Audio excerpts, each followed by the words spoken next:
Belief in witchcraft is universal. It has both negative and positive responses. In a neutral sense, witchcraft is sorcery, the magical manipulation of forces by casting spells and conjuring or invoking spirits.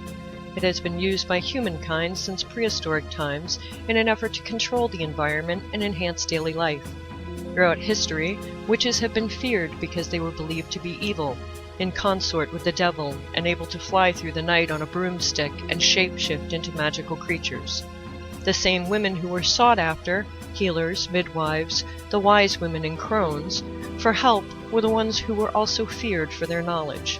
In truth, witches are in tune with nature and with themselves. They are men and women who are dark and light, day and night, healer and justice all in one.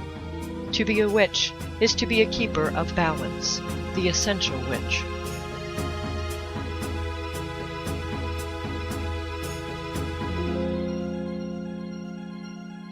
Good evening, everyone, and welcome to The Essential Witch. I am your host, Raven Wings, and tonight I'm going to get to talk to you about fairy magic.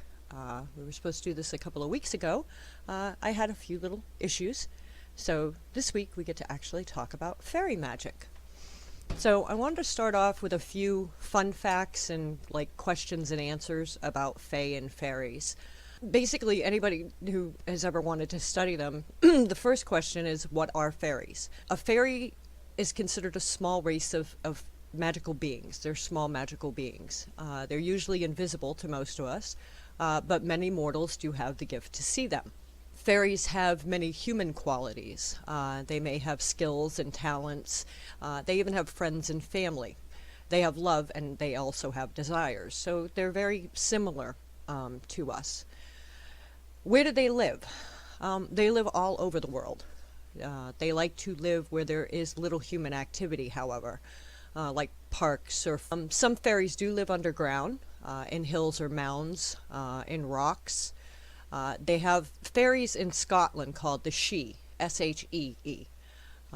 They live in your mounds and rocks and stuff like that.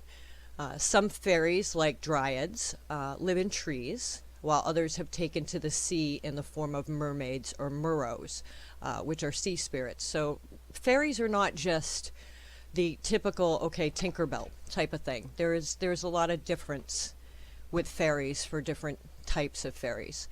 Cloud fairies appear as huge beings in the sky and are creators of imagination.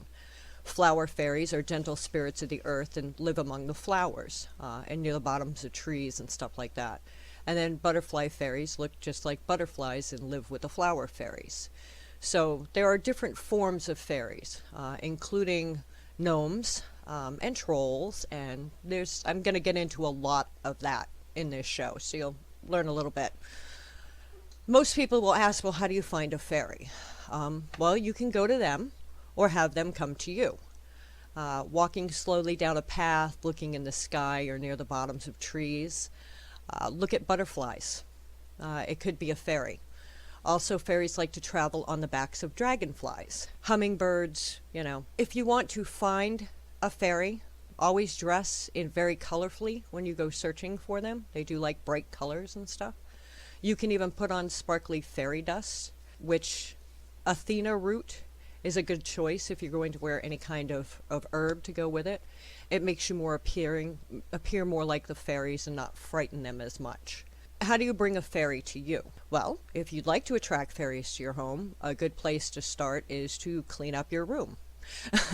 House fairies such as elves, pixies, and brownies don't like clutter or mess. You want to keep everything kind of neat. They get upset when things are messy. House fairies can be very helpful and playful to have around. Sometimes they move things from one place to another to play harmless pranks on you. Mine do that with keys. For some strange reason, they like my keys. But mostly they will bless your home and bring you good luck. I know they're there mostly because the cat knows that they're there. So, when you see your cat chasing things in the air and meowing at the ceiling, 10 chances to 1 you've got a fairy in your house. Or if things disappear and then reappear in the same place you already looked for them twice, you've probably got a fairy in your house. They do like shiny things and stone and cream. lots and lots of cream. So yeah, they do like cream and honey. Honey's another good thing too. If you'd like to entice a fairy friend into your garden, if you have a garden, you can plant some of their favorite flowers and greenery. I love foxgloves because they use that to make clothing. Bellflowers such as lilies of the field can be used as hats. Rosemary, heartseed, forget-me-nots are some of the other favorites. Another thing you can do is plant tulip blooms as a bed for their babies and ferns to use as blankets to keep them warm at night. Hummingbird feeders can actually entice fairies to frequent your yard, since they use these birds to fly from place to place, because not all fairies have wings. They cannot fly by themselves. You can build fairy houses to welcome your fairies into your garden. Bright and beautiful things as building materials to lure your fairy friends in. Twigs, stones, acorns, leaves, and other things that can be found in nature make a lovely fairy house that any fairy would be proud of. They love all flowers, so you can also put crystals out, especially near if you're going to build them a home. Put crystals near the house or very bright, colorful rocks. What do fairies eat? We were just talking about that. Fairies like natural foods, nothing artificial or junky, so if you're going to leave them out any kind of honey, make sure that you actually leave out real honey because they don't like fake stuff. Let's see. Pixie pears and mallow fruits are among their favorites. They especially love sweet morsels, and they also are fond of foods made with spices like saffron. Fairies also have been found very fond of honey cakes, honeyed milk, plain milk, sweet butter. You can place a bowl of these tasty little morsels just outside your kitchen. They won't be able to resist the treats. Don't be fooled into thinking that they didn't have a feast if the food doesn't look untouched. The fairies may have taken nutrients from the food's essence instead of just actually the food. So there are different kinds of fairies, which I was explaining about a little bit in the beginning. Butterfly fairies. I'm going to start with these because these are kind of cool. These are known as the moss people for their experts in hiding in mossy, dark areas. Butterfly fairies come from Switzerland, Germany, Africa, and from the islands. These delicate, slender spirits have beautifully colorful wings. They're like butterfly wings that emanate from their body. They're very shy, and human sightings of them are rare indeed. They avoid human contact as much as possible, for they don't trust us. We've done some horrible things to this planet, and they just don't trust us. If a butterfly fairy befriends you, she or he will prove to be a true friend for you for life by always bringing good luck to you. If you should see a butterfly fairy, do not make any sudden movements. You want to let them know you want to be friends and you mean them no harm. Remember, it's very important for us to protect the disappearing forests, which are their favorite homes of these very special creatures. Which is why a lot of fairies won't deal with humans because they just don't trust us. Cloud fairies emerge as large formations in masses of clouds. They look like long humans. The cloud fairy can help you with your imagination and creation of the arts. They themselves are master sculptors, making wonderful images out of air and water. To call a cloud fairy to you, it is best to summon one around sunset or sunrise, for they use the elements of both in order to create beauty. You can call them to you when you're about to make any form of art. If your mind and your heart are open to hearing them, they will help you. Dryads, which are also known as tree spirits, tree ladies, druidesses, Sidreos, they have like tons of different names for these. These fairies live all over the world, but they do originate from Celtic countries. Even though they live in the protection of trees, their element is air. Their favorite time of the month is at the full moon. Excellent musicians, and will often play their strange, magical musical instruments while they dance, sing, and laugh under the light of the moon. They will not harm you if you follow their music, but it may cause you to spend too much time in fairyland. These spirits are only female. They are usually seen as wisps of light. The dryads are very playful and do like to tease, but if they befriend you, they will help you get in touch with your magical abilities and to contact your divine energy. To find them, it's best to go to a grove of sacred trees. You may find this beautiful spirit in a willow, an oak, an ash, a thorn, rose bushes, not rose bushes, rowans, birch, or elder trees. That's where these like to spend most of their time. Earth fairies. Earth fairies are very small. They stand about a foot to 18 inches tall. They're often golden brown or dark green. Sometimes they come into view as bear-type creatures. Earth fairies live in communities that are very friendly. These spirits work very hard dealing with the well-being of all creatures, humans and fairies alike. Even though the earth fairies love mortals very much, they often lose their patience with the humans for their foolishness and careless treatment of Mother Earth. Earth fairies love colorful rocks in their natural state, so like not painted rocks, but actually colorful rocks. They will also cut stones to show you like the inner beauty. So if you find stones, split in half type of thing, that could be an earth fairy. When we call them into our circle, they can help you plant your feet firmly into the ground, and like the stones, they help you find inner beauty that you might hold inside of you and not see. I know as long as I keep certain plants around, they're happy. I want to do a garden in the worst way so that I could attract some more to me. But yeah, I just, it's a feeling for me. I have people who have seen them. You'll just know when they're there. It's very weird. It's just a feeling more than anything else. So, flower fairies. These are the peaceful spirits of the earth. These aren't your tricksters as much. These wee folk are very passionate people. They are in love with natural beauty and luxury and love nothing more than just to array themselves with beautiful flowers and things of nature. They are whimsical, willful, and beautiful. Befriend the kind of heart, but will stay away from those who are greedy and selfish. They love wine and sweets.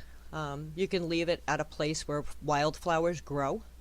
Any gentle act of kindness helps encourage these fairies to make a blessing. So if you're kind, you will be blessed by one of these fairies.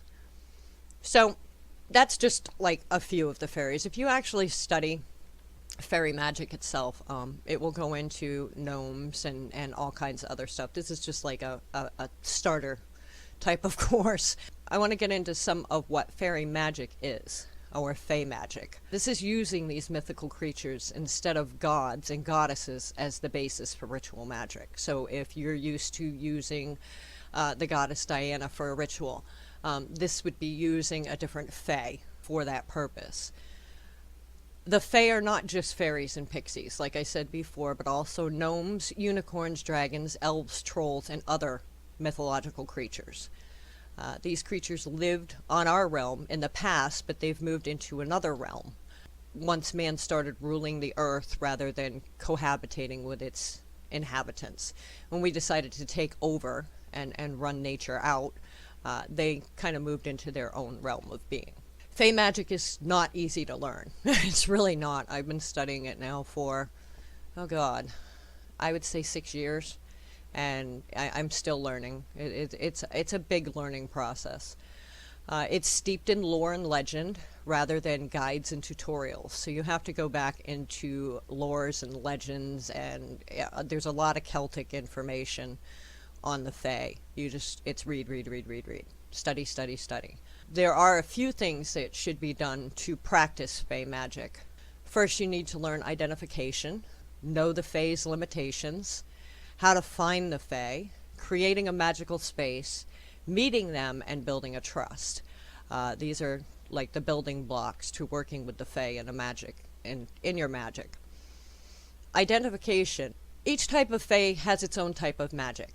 So identifying which type of Fae Magick is suitable is the first step of practicing Fae Magick. Pixies are great with glamours, trolls are good for guarding, and leprechauns are really good for money. So if you are going to work a money spell, you wouldn't want to use a pixie. You would want to call on a leprechaun. If you were going to use a protection spell, that's where your trolls would come in. So you have to kind of figure out which ones you would need, just like you would on some spells where you have to use a god or a goddess. If you're doing an Egyptian spell and you need a goddess, you're not going to call on the goddess Diana. you'd want the goddess Isis. It's the same with Fae Magick. You have to know what you're doing for magic and which one, that you should be working with. I mean, you can have plants all over your house. People who live in apartments, like I do, you can't, plant a garden as much as I would love to. I can't do that. So, I mean, they love plants in general. So, any kind of plant. And you'd be amazed that even your fake plants, let's say you have allergies to plants and you can't have regular plants in your house, putting up the fake plants, even the cheap dollar store stuff, put together a really nice plant type thing, make a little house you can keep, in your house. Make a little fairy house with the fake flowers, and you'd be amazed. They're gonna find that attractive just as well. You can still put out the honey or the cream or the wine, or I mean, you still leave them the same type of thing. So, and it still works. Knowing your Fae's limitations, that's another thing. While each Fae is magical, they are not all powerful. Each Fae has limitations, and those limitations should be known to the practitioner. Finding the Fae, that's another, hard way to go too. While Fae magic can be worked anywhere, it is actually easier and more powerful if where the Fae realm meets our realm is found. So you need that thin veil between our realm and their realm. Traditionally, a fairy ring, which is a ring of mushrooms, can be found, but there are other ways to find the realms where the realms meet. Usually they're found by a feeling of difference in an area. Usually feels more magical, and it is off the beaten path. So if you're taking a walk through the woods and you feel drawn off the path, follow it. Check it out, because that may be where that veil is. Taking a walk in the woods and leaving the trails and paths, basically. The Fae are hard to find, so don't be discouraged by it, because, they're not necessarily wanting to be found. They don't really care much for humans, most of them. So they're hiding. They have to make sure that they trust you first. You can create a magical space for your Fae. If magical areas can't be found, it can be created. Find or create an area of natural growth and cultivate it. Get to know the area. Fertilize it. Let it grow. Use the area for spell work and meditation. The more magic that is done in an area, the more likely the Fae will come. They are attracted to magic. So find what trees, plants, and flowers attract a particular type of Fae, and you can build a sanctuary like that. Meeting the Fae. Once you have the meeting area is found or created, and you prepare to meet the Fae, you want to bring offerings. Definitely bring offerings, because they like to be enticed. Sweets, crystals, other pretty and sparkly things. Knowing what a particular type of Fae likes makes it easier as well. So this is where all the studying comes in. You can meditate in that area, letting the Fae get used to your company. The Fae will come once they're comfortable. You can even visualize a gateway into the Fae realm and knock on the door. Then talk to them. Tell them what your purpose is behind why their presence is requested, and eventually they'll come to trust you. But it's something that you will have to work on. It's definitely, they don't just come and say, hey, I'm here. So yeah, you have a gentleman that I have been working with for a couple of years now. He bought an older home. The lady who lived there had passed, and she had a beautiful garden. And when she passed, the house was on the market for a while. So the garden was overrun. And it was full of weeds and all kinds of weird stuff. And he bought the house and he started cleaning it up. And he kept messaging me because he kept losing things like keys or, shiny things, or things would move. And he's like, what is going on? I'm like, you have Fae and they're playing with you. And the more he cleaned up the yard and the more the garden was fixed up, the more they started trusting him. So he has now, they actually play music for him. He'll hear music, he'll hear bells, he'll hear a harp. They leave him presents now instead of taking stuff. He'll come in and find pretty stones and flowers in the house that weren't in there before. So yeah, I mean, it takes time to build up trust. When he first moved in there, they were a little hesitant and they were being tricksters because they didn't know. The lady who lived there before had a beautiful garden for them, and then she was gone and they didn't understand why, they were losing their beautiful home. But once he started cleaning everything up and making it beautiful again, they were like, okay, so we can trust this guy. So yeah, he's got pictures of them and everything. It's really cool. And he's actually there on a speaking basis now. He talks to them, so I'm kind of jealous, but you know. Yeah, he's doing really well with it. So the last step to getting started with Fae Magick is also the most important step. It's building trust with them.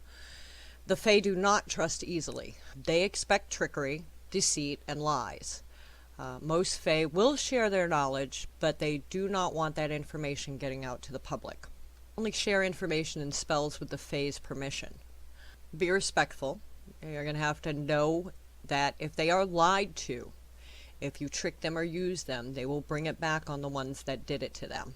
They can be very, very mean when they want to be. Fae magic is not the easiest type of magic to learn. It is considered advanced magic by most practitioners, and learning the basics of magic first is absolutely important. If you are just beginning down your magical path and you're not sure what kind of magic you want to do, Fae magic is not something you're going to want to get into. Also, and I say this because if you are Wiccan and you follow that law of three and that Wiccan read, Fae magic is probably not something you're going to want to get into. They have a darker side. They work on both sides. They can be very mischievous and they can be very mean.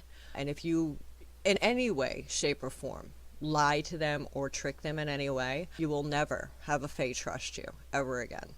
They don't, because we've done so much damage to the planet as humans that they don't trust us as it is. So if you're not pure of heart and you're not ready to be around the Fae, they won't come to you either. They absolutely won't deal with you at all. So some of the misconceptions. I want to get into this a little bit. So yes, there are fairies that look cute and tiny, like tiny little creatures with wings. Yes, they appear all through literature and artwork and music and movies as tiny creatures with little wings. Fairies are probably the most frightening creature anyone will ever encounter in legends and folklore. Children of the 20th and the 21st centuries have grown up to the idea that fairies are adorable, that they are so cute and harmless, that they're so tiny they fit in your hand and they can't hurt you. That is very wrong. The fairy in question has magic. She has magic, and magic is not necessarily good or evil. Magic in itself is dangerous in the wrong hands and beneficial in the right hands. And fairy, this cute little tiny creature with wings, can easily hold your fate in the balance. The fairy magic can be anything and everything. They can cast enchantments, bestow gifts, plant curses, and change form. With magic, they're more than just cute tiny little creatures with wings. You can definitely see fairies as adorable miniature versions of supermodels, but for the most part, because they have magic, they are more formidable than their forms let on. The downside to all of this is that they mostly act accordingly to their general emotions. They can feel angry, sad, and joyful. They can hate, and they can succumb to boredom and therefore mischief. They might want your loved one and spirit them away into the fairy realm. They can drive you mad, and that makes them dangerous. Fairy folk, or simply the Fae, are creatures with magic abilities. They don't all just spontaneously combust into magic. Some have blatant supernatural powers, like changelings, sirens, and dormovoys. Others are magically solely by their existence, which would be your giants, your trolls, and your ogres. There is no denying the fact that most fairies are closely linked to the magical powers imbued by nature. That is perhaps why the elemental classifiers exist. Gnomes, which work towards the darker side. They don't do as much positive as they do, they're good for banishings and stuff like that, so you're not going to be using them for a love spell. Fairies are referred to differently across the world, too. Western Europe, they are called fairies, or the good folk, the hidden people, or the little people. Scandinavia and Germany mostly know them as elves or kobolds. Persian mythology sometimes attributed them to the term Paris, to fairies, P-E-R-I-S, because they took the form of beautiful female spirits. evil for the natural troubles they cause, drought, famine, other natural disasters, and kind for the guidance of souls towards paradise. The jinn, Jinn, are the Arabic equivalents to fairies, though they're often just invisible spirits that grant you wishes in fairy tales. In India, the Bongas are considered the evil fairies. I don't want to get too deep into the history of the Fae, so it's really, this is like an abridged summary of the actual version. If you're going to do Fae Magick, there's just so much involved with it. A 1-hour show can't even cover. I'm just trying to give you an idea of what it's like if it's something you do want to look into. Fae folk have been around for millennia. Folklorists have surmised that these creatures stemmed not only from legendary figures, but that they were also based on perceptive differences between cultures as well. The Persian myths referred to creatures such as Paris or Peri, which are described as creatures that had come from the sky. After seeing the pale-skinned people of the north, perhaps the Persians saw that the Nordic and the Slavs were Peri. This may also be true in reverse. The Vikings speak of the Thane, Feen, roughly translated to fair ones. Then there is the Sith, or the hill people. In their accounts, they were referred to as the Picts, Picts. So if you're in any way curious to know where the term fairy or pixie even began to take fruit, you can start there. Fairies stemmed from legends and mythology. The Welsh particularly, they were the ones that collected a lot of lore mixed with Arthurian-based stories. Speak of the goddess Rhiannon, whose presence can be akin of that of the fairy queen Morgane le Fay, from Arthurian legends. In Ireland, the mythical people of the Tuatha Dé Nan were thought to be fairy folk because they worshipped the goddess or the fairy queen. Technically, the name translates to people of the goddess Danu, but this has since been believed incorrect since Danu isn't the name of a goddess that they worshipped. By the Middle Ages, pagan beliefs, and therefore beliefs in the supernatural fairy world, became less and less condoned. Gone were the superstitions about the 7-year king and the strange blood rituals and the fear of the wild hunt. Instead, majority Christians Europe typified fairies as shameful, not so powerful creatures cast out of the heavens. Because fairies did not pick a side between heaven and hell, they were cast down as fallen angels and were banished to the mortal realms to live out their punishment. The fairies live with humans, but as fallen angels go, they exist in a parallel plane, in the fairy world hidden from mortal eyes. Fairies were always believed to be either good or bad. There was no in-between. Up until the 15th century, the classification of fae folk was usually limited to whether they were evil spirits or benevolent ones. It wasn't until the good old 15th century when an alchemist, Paracelsus, I think that's how you pronounce his name, moved in to classify the fae folk into 4 categories. Your air fae are sylphs, earth fae are gnomes, fire are salamanders, and water are undies. The depictions of the cute tiny creatures with the wings were mostly created from the Victorian era until the present day. Older accounts would have seen fairies either human-like, more beautiful, and absolutely more deadly, of course. But Victorian literature and artwork have managed to change that. So Sir Arthur Conan Doyle had depicted fairies as the small pixies that they are now generally known to be. Artist Arthur Rackham also drew fairies as these small creatures, and subsequently many artists took the same path. There are some trees and herbs that are also associated with magic. The Fae have definite affections and sentiments for certain trees and plants. I'm going to give you a list of the following trees and herbs that can be used when you want to communicate and in magic with the Fae, when you're working with the Fae. Elder is one of your great trees to use if you can use elder. Even elderberries. This is said to offer protection to the fairies from negative spirits. Hawthorn, which is also known as witches' trees, one part of the sacred triad of trees that are said to be sacred to the fairy. The Fae, their triad is oak, ash, and thorn. When growing naturally together, they create a place where it's easy to see the Fae. So if you can find trees that are together like that, you might have a better chance of finding them. Once believed to be the transformed bodies of witches who had shapeshifted into tree form, more likely that the spirit seen in the hawthorn was that of a dryad or a tree fairy. Oak, legend tells us that the fairy folk are in the oaks. Oak trees are believed to provide safe havens and homes for many varieties of fairies. Apple, the bark of an apple tree or its fruits themselves have the power to transform a true-hearted seeker to another world, to the other world. You want to burn the bark as an offering to the good folk on Midsummer Night, and it is also used in fairy love spells. Bluebell, this is the most potent plant for fairy magic. Fields of bluebells are said to be so dangerously enchanted by fairies that a child who wanders into one may be held captive there by the Fae, and adults are unable to leave once they enter the blueberry patch, unless the Fae lead them out. So, planting bluebells to attract fairies to your garden, they are called to the midnight revels by the sound of bluebells chiming. If you hear a bluebell ringing, this indicates the presence of a malicious fairy. So, not all happy fairies. Clover.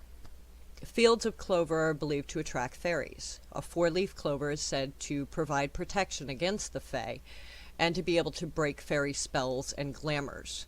Wearing a four-leaf clover on your hat supposedly grants you the power to see invisible fairies, as does anointing yourself with an ointment made from a four-leaf clover or carrying a charm made of 7 grains of wheat and a four-leaf clover. Cowslip is another one. Cowslip blossoms are said to be loved by fairies who use them as umbrellas and to protect the plants. Daffodil. These are used for evoking fairies and elves. Elderberries. You can use this to make fairy wine. These berries can be burned on a fire to invite the good folk to gather. Making a homemade brew of elderberry wine, and you are sure to have some thirsty visitors. It is said that if a human drinks the wine, he or she will be able to see the Fae. If a human should drink elderberry wine from the same goblet as a fairy being, he would be able to see them forever after. Elecampane, elfwood, and elfdock are folk names for elecampane, an herb whose roots are used in fairy magic. Scattering the root about is said to attract fairies to your home, and growing it is said to attract them to your garden. Fairy wands. These are associated with Tatiana, Shakespeare's fairy queen. They are used magically to call the Fae for help. Ferns are favored by pixies, who are sometimes said to be found near them. Forget-me-nots. These provide protection from fairies. They are said to help unlock the secrets of the Fae and pave the way to fairy treasures. Foxglove. This is poisonous, just so you know. Folk names for foxglove. There are other names for plants, and trust me, I've done herbology for the last, oh my god, I don't even want to talk about it, 30 some odd years. Every plant that you hear a name about has got at least 6 other names in folklore, so yeah. Folk names for foxglove include fairy thimbles, fairy gloves, little folks' glove, and fairy fingers. Fairy petticoats, fairy cap, and fairy weed. Foxglove is strongly associated with fairies. They say they wear them as hats, these little tiny flower hats. It's used in fairy magic and for the evocation of elves or the earth element. The leaves are said to grant and release from fairy enchantment. And planting foxglove is an invitation to fairies to enter your gardens. Wearing foxglove is a charm to attract fairy energy. The juice of the plant is said to be effective in breaking fairy enchantments. Grass, just plain old grass. Small fairies are said to ride bundles of grass as horses. Heather stalks are said to provide food for the fairies. A field of heather may contain a portal to the fairy kingdom. Holly and holly berries are said to be a fairy favorite. Hollyhock, fairies are said to love hollyhock, especially the pink ones. Lavender, elf leaf is another name for lavender, which is used in elfin magic. Lilac, the scent of lilac, is said to attract fairies to a garden. Mistletoe, adding mistletoe to a fairy spell on Midsummer Night's Eve makes the spell more powerful. Morning glory, these plants Plant morning glories in your garden to keep away hostile fairies, especially the nocturnal ones. Because your nighttime fairies tend to be a little more darker, I guess, is what I could say, as a good word. Mushrooms and toadstools, like we talked about before, the fairy rings with the mushrooms. Mushrooms and toadstools with knobbed caps are said to be used as stools and umbrellas for small fairies. Some of the folk names for different types of fungi respect the belief, like fairy club, elf cap, pixie hood, stuff like that. Dryad saddle, elf stool, all that kind of stuff. A circle of mushrooms on a lawn is called a fairy ring, a fairy circle, a fairy dance, or a fairy court. Fairy rings were believed to be places of dangerous enchantment that formed where fairies danced. It was also said that if you went out after dark, after midnight on a full moon, and you stood in one, that you could be transformed into the other world, and if they trusted you enough. Pansies. You want to plant pansies to attract fairies to your garden. Peach, especially in the south. Some consider peach to be a fairy fruit. Pears. Japanese pears were actually called fairy spires in the old language of flowers. Peony. These are a charm to bring dreams of the fairies. Primroses. Primroses were considered fairy flowers in Ireland and Wales, where they were believed to grant fairies the power of invisibility. Eating primrose is supposed to enable you to see fairies. Hanging a spray of primrose on your door is said to be an invitation to the Fae to enter your home and to draw a fairy blessing. Scattering primroses outside your door is said to keep fairies away by making a barrier that they cannot cross. Touching a fairy rock with a primrose posy that contains the right number of blossoms, they say 5, is said to open the way to fairyland and fairy gifts. You want to be cautious, though, for using a bouquet with the wrong number of flowers is said to bring certain doom. Use primroses for fairy magic. You can plant them in your garden to attract fairies to it. And be sure to take care of them, though, for allowing primroses to die is said to earn you the enemies of fairies. So they're very picky about their primroses. Roses. Cultivate roses to attract fairies to your garden. Rose petals can be used in fairy magic, especially for love spells. Rosemary, of course, grow rosemary or place fresh sprigs about it to keep out the malicious fairies. Or you can burn dried rosemary as an incense to attract the Fae. St. John's wort is said to offer protection from the Fae and from fairy spells, because Fae can cast their own little spells. So you want to be careful of that. Talking about different plants and stuff to use with the Fae, thistles. Thistles are also known as pixie gloves, because the Fae are said to use the tiny flowers as gloves. Thyme is associated with the fairies, and wearing a sprig of thyme, of wild thyme, or the essential oil of it is said to help one see fairies. If you place a sprig of thyme under your closed eye and sleep upon a fairy mound, you will supposedly be guaranteed that you're seeing fairies. Dried, powdered thyme, sprinkled on doorsteps and windowsills, is an invitation to the Fae to come into your home. Wild thyme, gathered from the side of a fairy mound, is especially potent in use for magic. And last but not least, violets. Violets are sacred to the fairy queen, and they can be used in fairy spells as well. I mean, and 9 times out of 10, it's not going to matter what you use for an herb or a plant. It's really not. They love anything to do with nature. So if, your gut is saying use something different than anything that I've put on the list, go with your gut, because they do everything that's natural. So, you don't have to worry about it. They're going to love whatever you're going to work with. There are some different types of Fae that we talked about in the beginning, but they do have all different kinds of stuff. So I wanted to talk a little bit about some of the other ones that we didn't talk about. Now, we talked about water ones like mermaids and stuff like that, and dragons and stuff, and leprechauns. But they're also called brownies. There are some that are called brownies. There are darklings.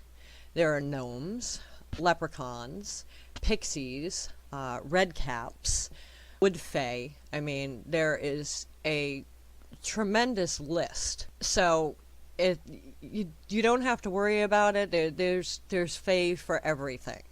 It's amazing how many. It's hard to explain and go into the whole detail with that in like an hour show. That's why I was saying there's no way I could tell you everything in an hour. If Fae Magick is something that you're going to want to look into, it is a very long and tedious process. You have to do a lot of reading, a lot. And you have to read the lore as well as anything else you can find.